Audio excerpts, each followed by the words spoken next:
Hello दोस्तों, आप लोग कैसे हैं। आप लोग का प्यारा सा छोटा सा channel BS study coaching centre में बबलू सर स्वागत करते हैं।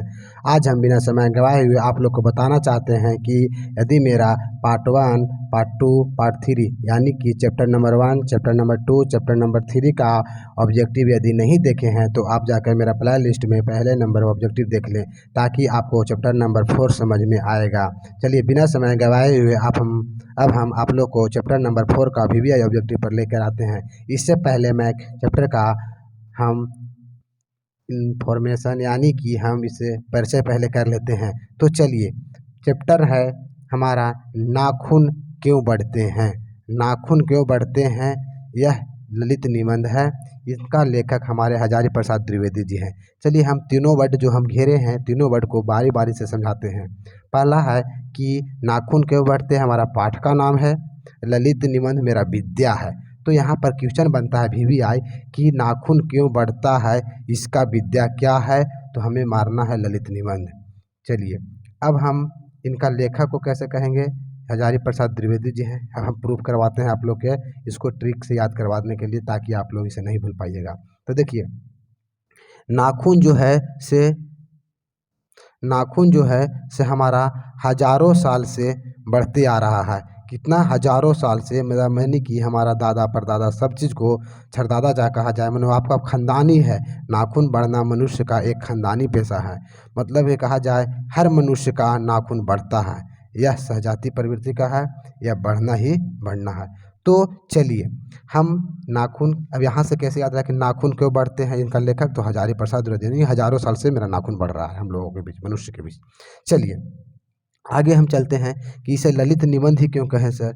देखिए, यह हजारी प्रसाद द्विवेदी है जो नाखून जो है, जो नाखून को ज़्यादातर के औरतें लोग यानी कि लेडीज यानी कहा जाए, यानी कि गर्ल्स लोग ज़्यादा करके इसे रंगना पसंद करते हैं। यानी कि ललित मतलब कि थोड़ा सा लाल ज़्यादा रंग ठहाका रंगना पसंद करते हैं। इसलिए हम यहाँ पर बैठा लिए हैं कि निबंध तो है, साथ में ललित निबंध है। क्या है, ललित निबंध है।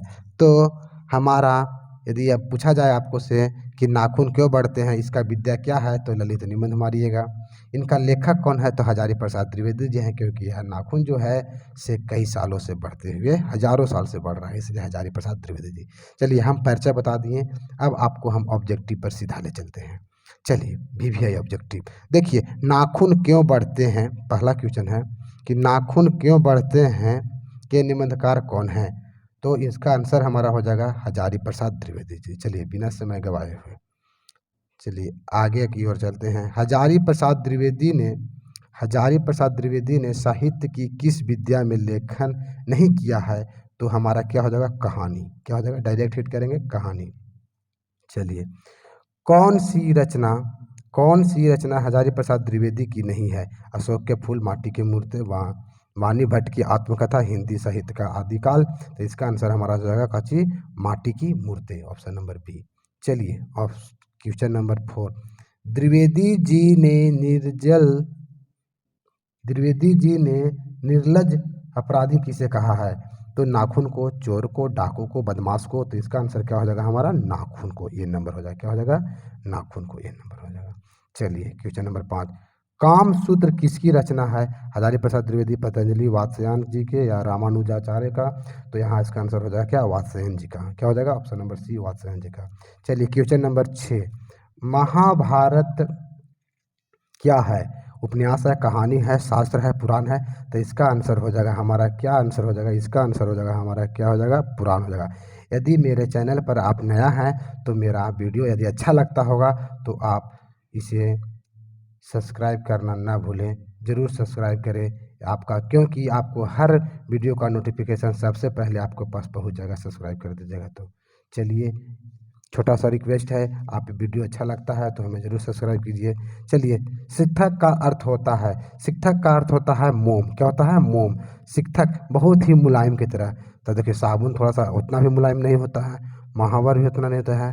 मोम, दर्पण तो और कड़ा होता है, जिससे हमारा समझिए कि कट भी सकता है। दर्पण छुरा की तरह काम करता है जब फूटने पर। चलिए आगे चलिए, किस देश के लोग बड़े बड़े नख पसंद करते हैं। किस देश के लोग बड़े बड़े नख पसंद करते हैं। यदि आप मेरा बिना स्किप किए हुए पूरा वीडियो को देखिए, आपको हर ऑब्जेक्टिव समझ में आएगा, हर ऑब्जेक्टिव को तोड़कर समझाऊंगा।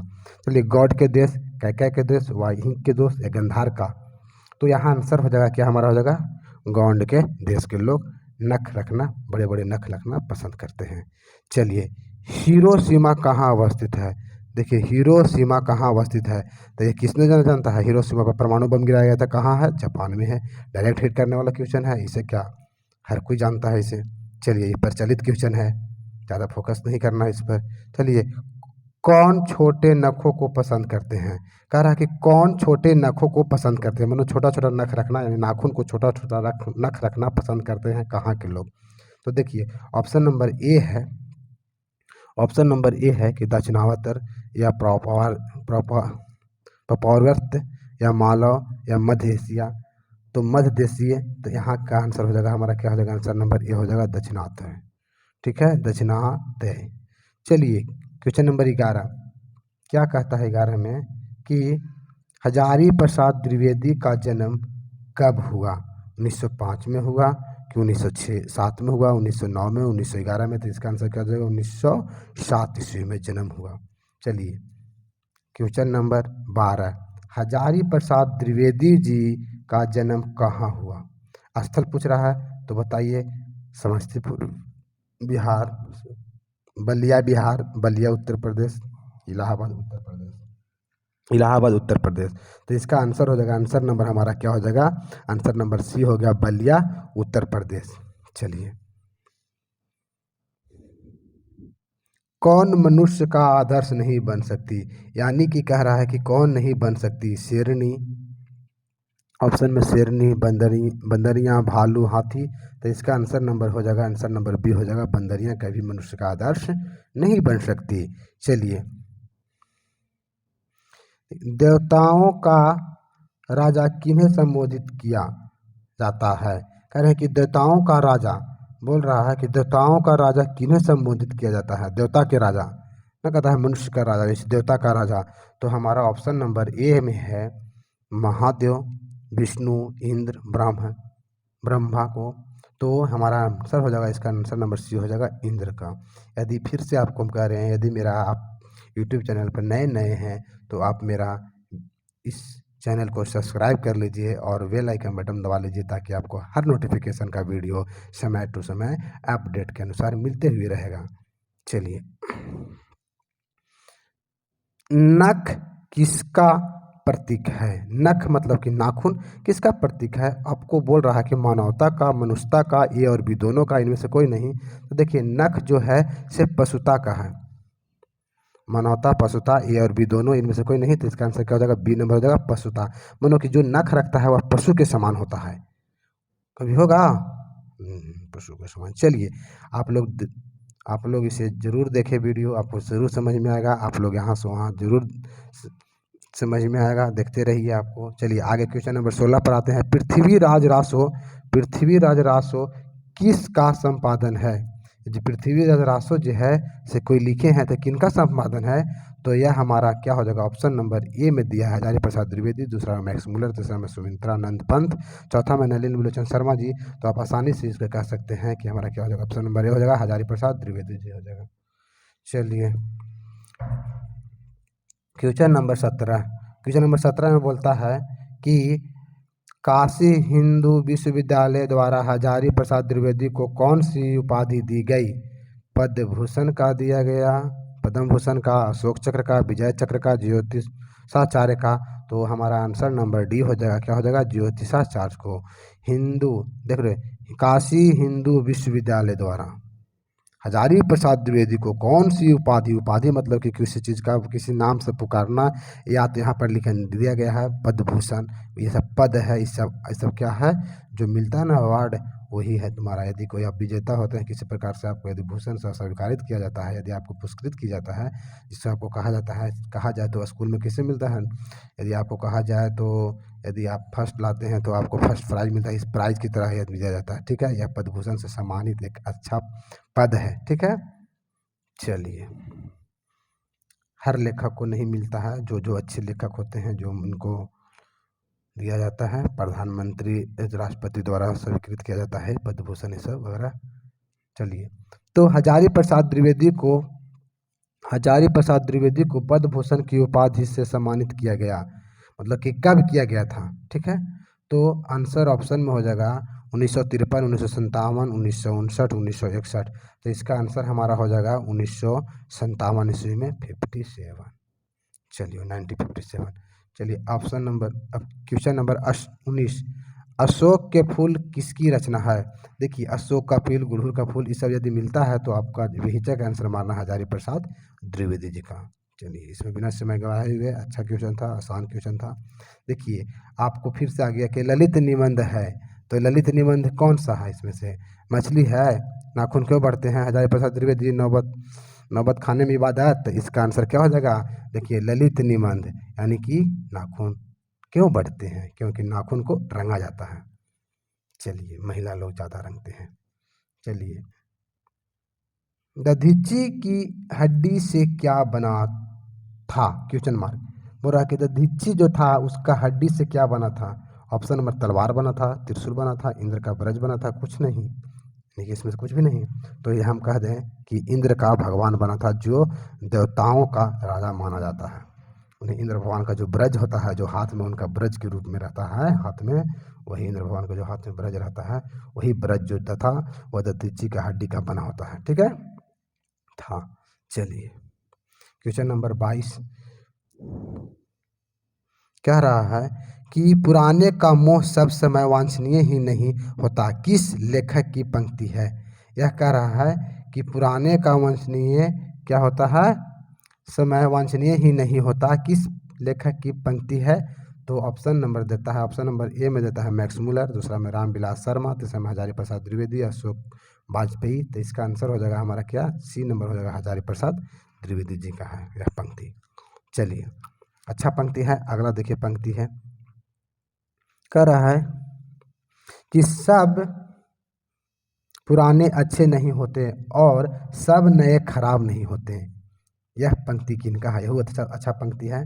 तो ऑप्शन देखिए, पतंजलि का, कालिदास का, वात्स्यायन जी का, कबीर जी का। तो यह इसका आंसर हमारा क्या हो जाएगा, कालिदास जी का। ये कहा गया है कि सब पुराने अच्छे नहीं होते और सब नए खराब नहीं होते।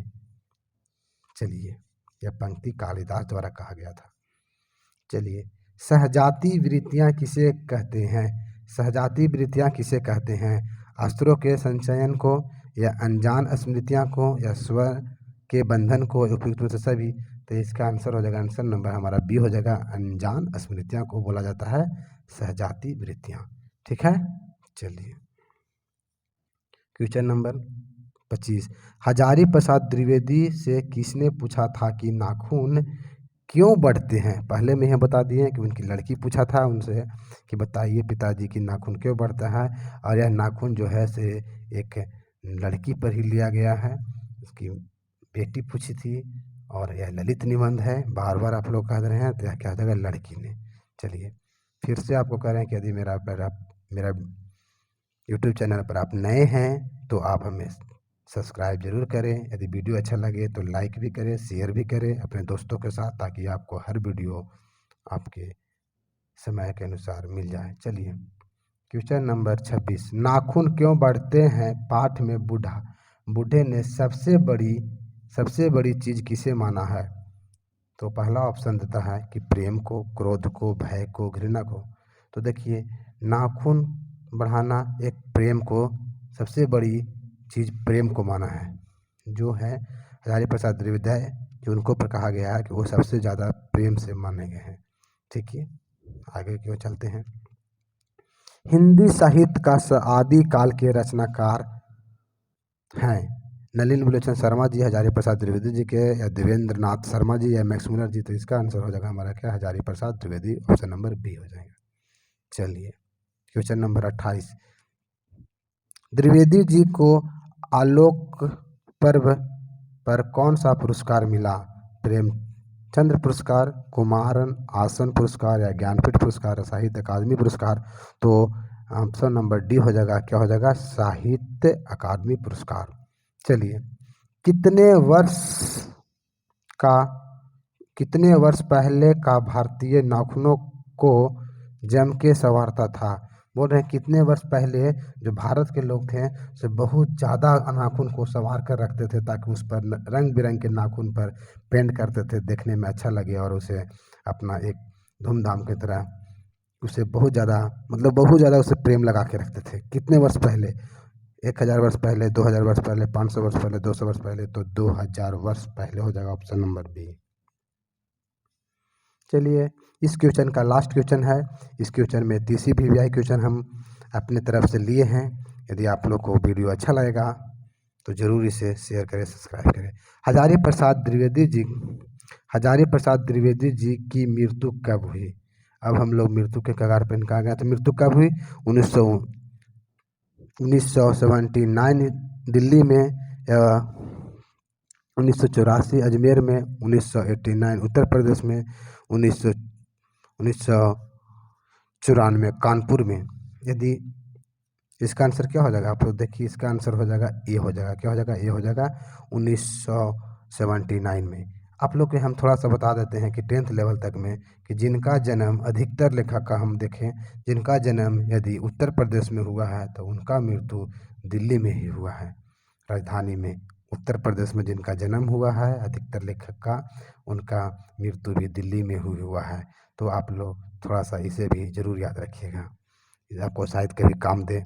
चलिए यदि वीडियो अच्छा लगा हो तो दैट इज़ ऑल, बस इतना ही इस चैप्टर से वीडियो था। यदि अच्छा वीडियो लगेगा तो लाइक करें, शेयर करें अपने दोस्तों के साथ और सब्सक्राइब करना ना भूलें ताकि आपको हर वीडियो नोटिफिकेशन समय के अनुसार मिल जाए। Thank you watching the video.